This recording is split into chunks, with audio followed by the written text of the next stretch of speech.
not about partisan maneuvering at all. There are those in the partisan world that will try to, take advantage of that in some way. I hope they will. I give them one. I hope they trust us.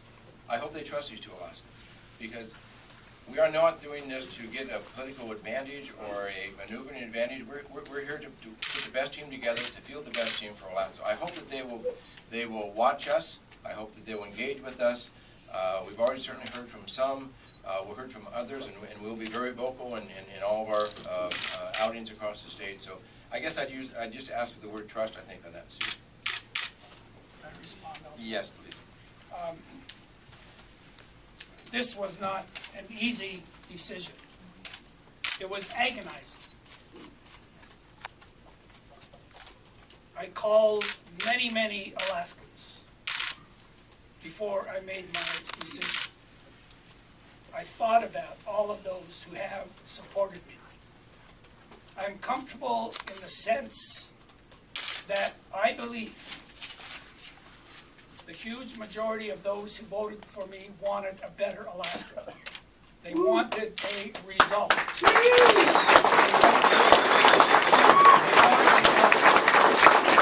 And the best Alaska possible, built on principle and values. And I talked with people about that, and they gave me two answers. One of two answers.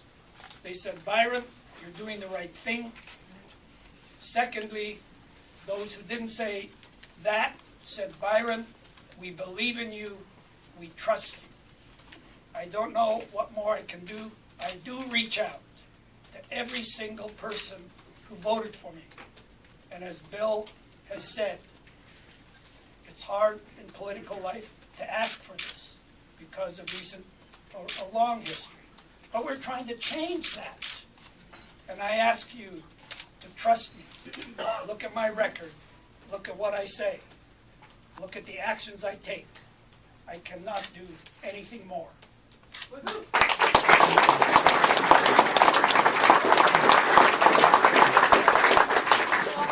Could you tell us a little bit more about how the two of you came together? What brought this about? Was it the unions? Did they have a role in it?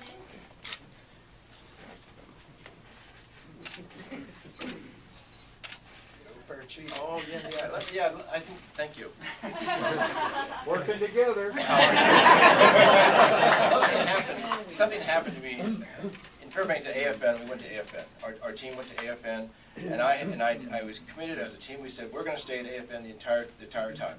Usually when someone comes in, they come in and say a few words, thank you very much, and they're gone. We stayed there the entire time. And the last night was this final closing dinner, and we had a table of supporters, and Byron was there with his family. And you want to go to an organization with somebody who's a hero. This is the guy at the AFN. They think very highly of him. They came over to him at the very end because he's a former chair, a wonderful Alaskan leader, and they asked him if he would come up on stage and sing a song if they raised a certain amount of money in the fundraiser that was up on the screen. And he said, yes. I think you said you only know one song, You're My Sunshine. I know that one too. That's not the one I like, so that was kind of interesting as well.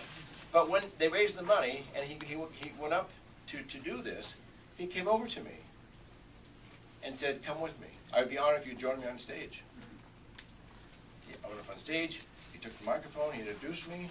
I'm running against this guy. And this is what he does in our so I knew at that point there was something very special about Byron, and there was something special about our relationship. And so it started off on a tone of that just doesn't happen in partisan politics. It just doesn't happen. And so we finally realized we were better Alaskans than we were, partisan politicians. And so that's what we came together as just two Alaskans.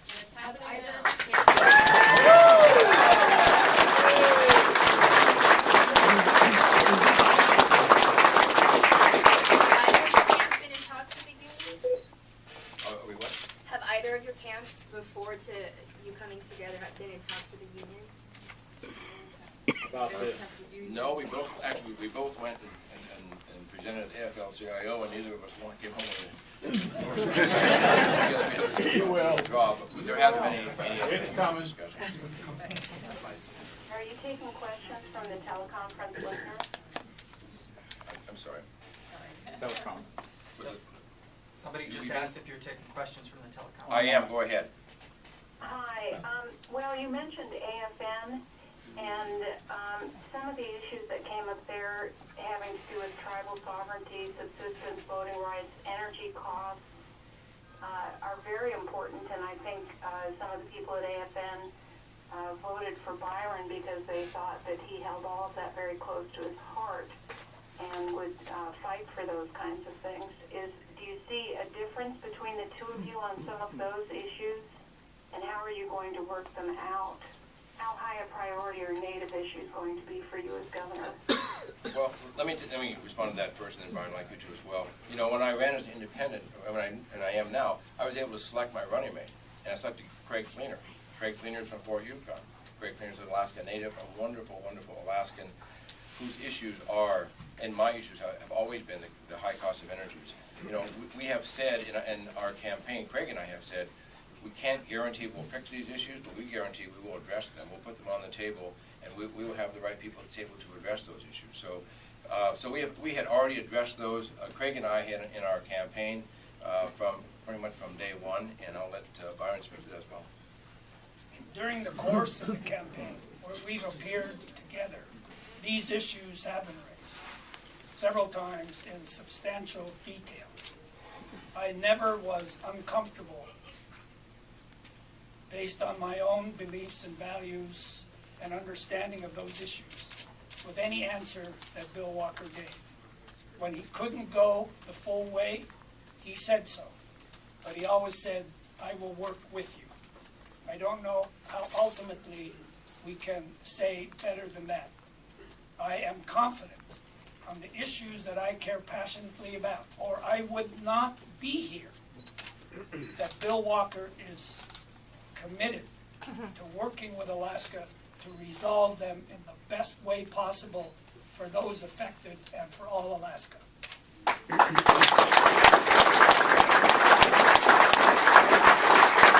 So let's flash forward 4 years from now, and you're looking at your next campaign. What are they going to be saying about the huge successes of this dynamic duo? What are your successes going to look like in the future for Alaska? Well, we need to bring down, the success will be bringing down the cost of energy across the state. That's They'll be, good for that. I think they'll be happy with the way we will address education. Byron has been non-stop focused on education. I join him on that. I look forward to that. So improvements in our education system. I think they will see and will be known as the administration that went where others were uncomfortable going. And when we are where we are because we haven't gone there. We will be aggressive on issues that infrastructure that will bring down the cost of energy.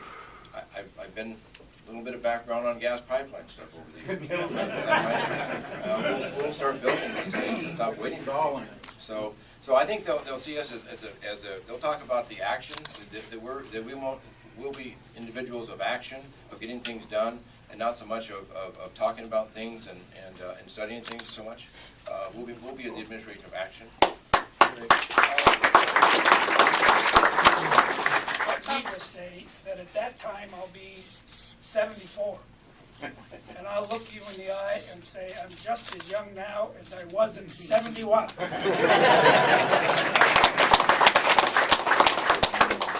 How would you sum up the defining differences between yourself and the Parnell campaign? You got a couple hours? Well, I think a couple of ways. Well, certainly leadership. Leadership. We absolutely need leadership in this state, and we don't have that. This announcement isn't about Governor Parnell. He's doing his thing, but I'm happy to answer questions about that. It's going to be about leadership. It's going to be about putting Alaskans first. It's going to be about reaching out to people and listening. We think we'll be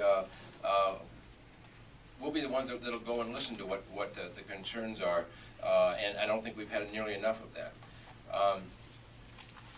We'll be the ones that will go across the the party line, because there'll be no lines. You know, when we talk about being a bipartisan, it'll be no partisan. So our rule is gonna be, if it's good for Alaska, we'll do it. And if it's not, we'll not. But that's the difference that us with Parnell. The budget deficit is huge, absolutely huge. We will veto some things. We will talk about the fact we're in a deficit. At the state of the state, you know, I'll say we're in a deficit. I'll say we're in a deficit. Not too much time on how we got here, but acknowledge we're here and what we can do to get out of the deficit. That's really the biggest difference between myself and Governor Parnell. I am truly a fiscal conservative. We can no longer continue to do and spend the way we're spending and ignore the fact of what we're doing. The 10-year forecast is absolutely unsustainable, a deficit every year for the next 10 years, according to his own administration. Back to the ballot on, you've got a Democrat who won the primary and his party's earlier endorsement. Who made the decision and why as to who would be the gubernatorial candidate and who would be the lieutenant governor's candidate in light of that? I think we looked at the numbers. We just looked at the polling. You know, I did this once before. We played checkers. Now we're playing chess this time, and we're doing a lot of polling, a lot of strategy. And so it really came down to the numbers on a head-to-head poll, and that's really what it came down to. Are you saying you were seen as more winnable as some people or as many pundits have said? Well,